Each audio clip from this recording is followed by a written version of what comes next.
Saturday, October 30th, marks the last day Radio Sweden will be heard on shortwave.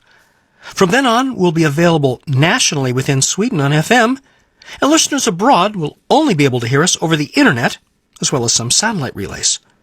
So for the rest of today's program, we'll be looking back at Radio Sweden's shortwave history. Like many similar stations, our story began as World War II approached. In 1938, Swedish radio turned on a shortwave transmitter to carry programs in Swedish to the world, mostly to maintain contact with Swedes abroad as the international situation worsened.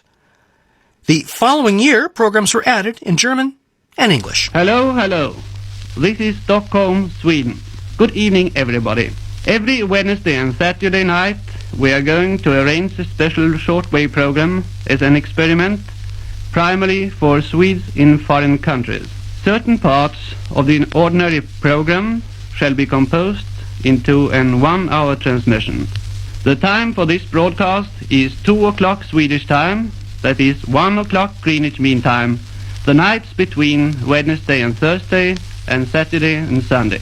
Soon afterwards, Radio Sweden was also on the air to North America. Hello, America. Hello, America. This is Sweden calling. Sweden calling.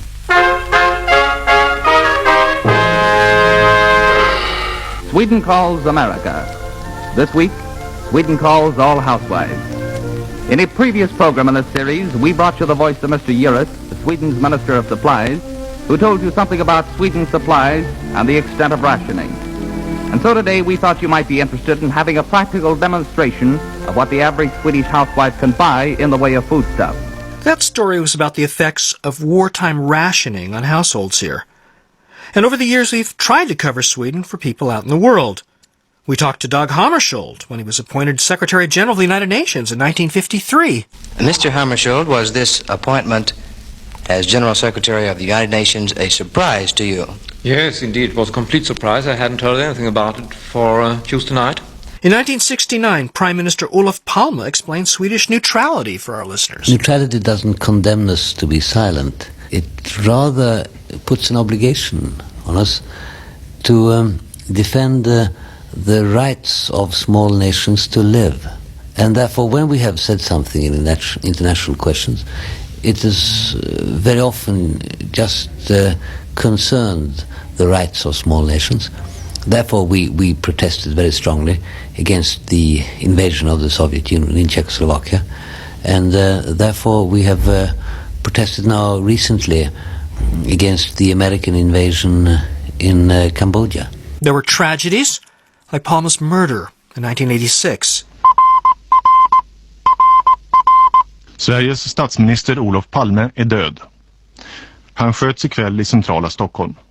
You are tuned to Radio Sweden International, broadcasting from Stockholm.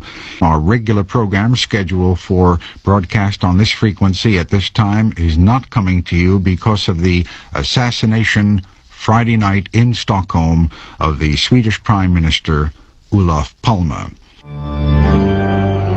The 2004 Asian tsunami killed hundreds of thousands of people in Asia, of course, but it was also the worst disaster ever affecting Swedes. Around 20,000 Swedes were holidaying in the region when the killer wave struck, the majority of them in Thailand.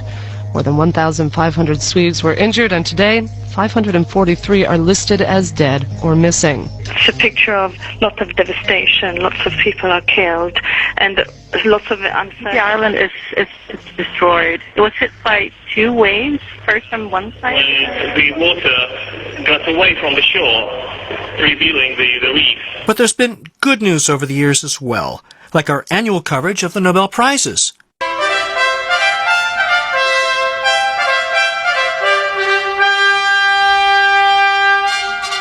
Welcome to a special Nobel edition from Radio Sweden. As today's Nobel Day, we're devoting the broadcast to laureates past, laureates present, science, peace, and the future. Probably the most popular Radio Sweden program over the years was The Saturday Show. It was created by Roger Wallace and Kim Loughran in 1967, the period when pirate radio was breaking down the doors of stodgy European music radio. The narrator is speaking now. The highest form of meditation, many great chuckles with The Saturday Show.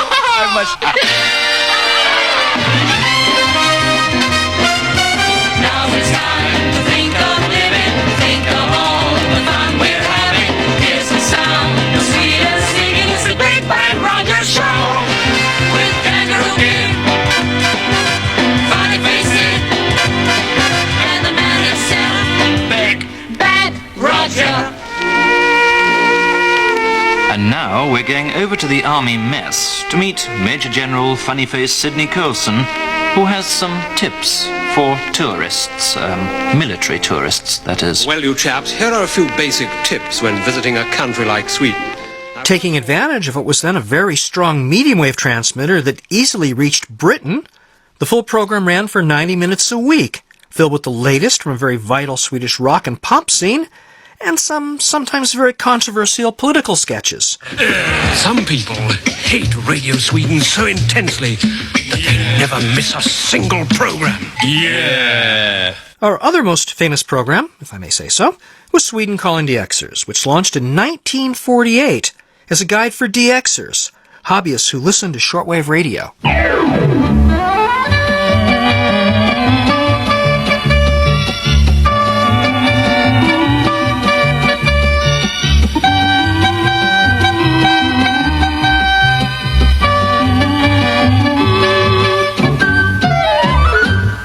This is the Swedish Broadcasting Service calling DX'ers of the world. To begin this first weekly survey, here are two advancers about scheduled DX programs to be broadcast tomorrow, Sunday, February 29th, 1948. The first from the Voice of the Andes. That was a reenactment of the first edition of Sweden Calling DX'ers. The program was started by Arne Skog as a means of helping our listeners enjoy their hobby more, which in the long run meant they might listen to us more. I took over from Arne when the program celebrated its 30th anniversary in 1978. 20 years later, on its 50th birthday, I interviewed Arne about his creation. Well, my idea was to do something for those who really listen to the shortwave. You see, most of the programs produced and broadcast are on the purpose of the broadcaster, not of the listener. That first broadcast was actually based on your own listening on the shortwave bands, and then you wanted to share that information with other hobbyists. There weren't many magazines or other sources of news for shortwave listeners back then, were there? No, I had to gather it from my own listening to the beginning. But this is very interesting and supported me with information more and more. So I could rely only on the support from the listeners after a while. Most of the material in Sweden Calling DX'ers was directly contributed by mail from the program's listeners, which made it a very early example of interactivity, maybe even social media, as the printed scripts were mailed as a newsletter to everyone who contributed. One of the high points of our work with shortwave listeners was hosting the 1984 conference of the European DX Council here at Broadcasting House in Stockholm. The EDXC brings together the members of clubs for radio listeners around Europe. And for the 1984 conference, our very special guest was the well-known DXer from Sri Lanka, Victor Gunatelika. And I must thank Radio Sweden, a friend of the DXer, because I can remember in the third world, as we struggled on in our hobby, Radio Sweden was there with Sweden Calling DX'ers and Arne Skog. The only information we had in the printed form, which was so essential to us. Sweden Calling DX'ers was a pioneer in other ways. The newsletters were uploaded to computer bulletin boards and sent off through ham radio packet radio networks.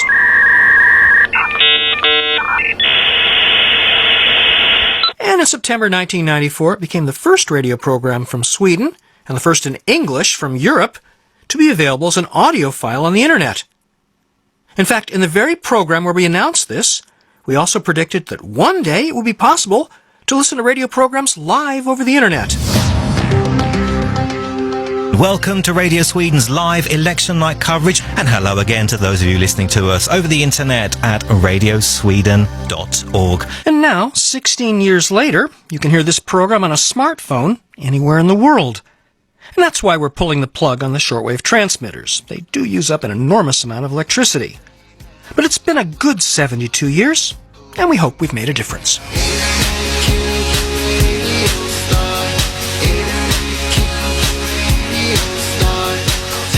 So on Monday, we'll be FM, satellite, and internet only. But we hope you can join us then for a special conversation with our colleagues from Swedish Radio's digital media department, looking at what the future holds for us in the online world, including our brand new website, which is about to launch. And that brings us to the end of another program in our Sweden Calls America series. We're nearing the end of this series. So long again from Sweden.